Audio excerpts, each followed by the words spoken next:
ہمارے ذہن کے اندر جب عمل صالح نیک عمل کا تصور آتا ہے تو ہمارے ذہن میں نمازیں آتی ہیں، ہمارے ذہن میں حج آتا ہے، ہمارے ذہن میں زکوٰۃ دینا آتا ہے، ہمارے ذہن کے اندر صدقات کرنا آتا ہے، کھانا بانٹنا آتا ہے۔ اس طرح کچھ چند چیزیں ہمارے ذہن کے اندر جو مخصوص عبادات کے ساتھ جڑی ہیں اور یا عمومی طور پہ جن کو عبادات کہا جاتا ہے یا اس کے جو قریب چیزیں ہیں وہ ہمارے ذہن میں آتی ہیں۔ حالانکہ آپ اگر روڈ کے اوپر جا کے اپنے مقابل کو آنے والے کو راستہ دیتے ہیں وہ بھی آپ کا عمل صالح قرار پائے گا۔ آپ اپنے ہمسائے کے ساتھ اچھا سلوک کرتے ہیں وہ بھی عمل صالح قرار پائے گا۔ آپ راستے سے گری پڑی ہوئی کوئی چیز اٹھا کے ایک طرف کر دیتے ہیں وہ بھی عمل صالح قرار پائے گا۔ آپ کسی کو مسکرا کے ملتے ہیں وہ بھی عمل صالح قرار پائے گا۔ لا تحتقرن من المعروف ولو ان تلق اخاک بوجہ طلق، تو یہ ہمارا دین ہے۔ اچھے رویے عمل صالح ہیں، اچھی اقدار عمل صالح ہیں، اچھے اخلاق عمل صالح ہیں۔ لوگوں کے ساتھ خیانت نہ کرنا، ان کے ساتھ دیانت سے پیش آنا، یہ عمل صالح ہے۔ کاروبار کو اسلامی اصولوں کے طریقوں کے مطابق کرنا، یہ عمل صالح ہے۔ جو کہا ہے وہی دینا، یہ عمل صالح ہے اور عمل صالح ہے۔ آپ جو ہے وہ اچھی معاشرت کی تشکیل کے لیے جو کر رہے ہیں وہ عمل صالح ہے۔ مدرس جو پڑھا رہا ہے وہ عمل صالح ہے، شاگرد جو پڑھ رہا ہے وہ عمل صالح ہے۔ شاگرد کا وقت ضائع نہ ہو، استاد کا وقت ضائع نہ ہو۔ اگر شاگرد خیال رکھتا ہے یا استاد خیال رکھتا ہے تو وہ عمل صالح ہے۔ عمل صالح کا مفہوم بہت زیادہ وسیع ہے جس میں ہماری پوری معاشرت آتی ہے، اس لیے اس کو حسنات دنیا میں ہمارے مفسرین نے شمار کیا، جس سے انسانوں کو خوشی ہوتی ہے، انسانوں کو راحت پہنچتی ہے، انسانوں کو نفع پہنچتا ہے۔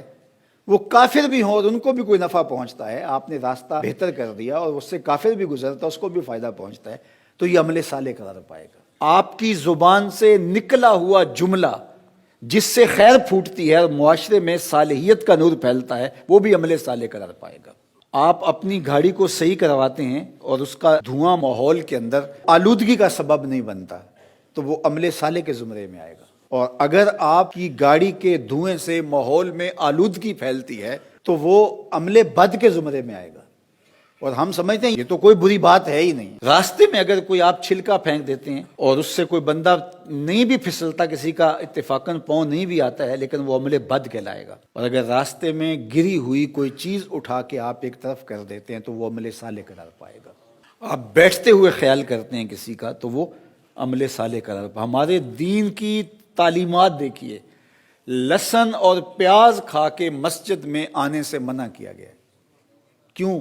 کہ لہسن اور پیاز کھانے کے بعد ایک خاص قسم کی سمیل منہ میں پیدا ہو جاتی ہے اور آپ جب مسجد میں آئیں گے تو نمازی کو وہ تکلیف ہوگی۔ تو ہمارے دین نے اس تکلیف سے اس کو بچانے کے لیے اس امر سے منع کر دیا۔ تو کوئی سگریٹ نوشی کرے اور وہ دوسرے کو تکلیف پہنچے جو سگریٹ نوشی نہیں کرتا ہے تو یہ کس طرح جائز ہوگا؟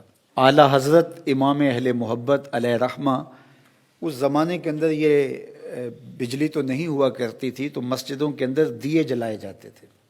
پرانے لوگ جانتے ہوں گے سرسوں کا تیل ڈالا جاتا تھا، یہ مٹی کا تیل ان دیوں میں نہیں ڈالا جاتا چونکہ یہ بدبودار ہوتا ہے، مسجد میں جلائے جاتے تھے۔ اعلیٰ حضرت دیے کو جب جلانے کے لیے دیا سلائی کو روشن کرتے تو اس دیے کو مسجد سے باہر لے جاتے اور وہاں دیا سلائی سے اس کو جلاتے اور پھر مسجد میں لا کے رکھتے۔ کسی نے کہا کہ حضرت یہ کیا؟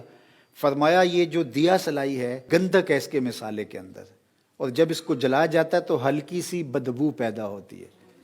جس دین نے مسجد میں پیاز کھا کر آنے سے منع کیا ہے وہ دین اس کو بھی گوارا نہیں کرتا، لہٰذا یہ باہر جلے گی تاکہ بدبو باہر پھیلے اور پھر اس کو آگ لگ جائے گی تو اس کو میں اندر لے کے آؤں گا۔ یہ دین ہے ہمارا، کوئی دین سے ہٹ کے چیز نہیں کہ آپ کسی سے ہم کلام ہوتے ہیں اور آپ کے منہ سے سمیل آ رہی ہے، آپ نے مسواک نہیں کی ہے اور اس کو تکلیف ہو رہی ہے، مروتاً وہ آپ کو نہیں کہتا تو الگ بات ہے، لیکن یہ بدتمیزی ہے۔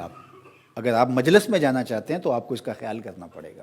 تو یہ صرف مینرز ہی نہیں ہے، یہ ہمارا دین ہے، ہمارے دین نے ہمیں یہ سکھایا ہے، یہ اعمال صالحہ کے زمرے میں یہ چیزیں آتی ہیں۔ تو لوگوں کا خیال رکھیں، لوگوں کا لحاظ رکھیں، لوگوں کو اذیت نہ دیں، لوگوں کو تکلیف نہ پہنچائیں۔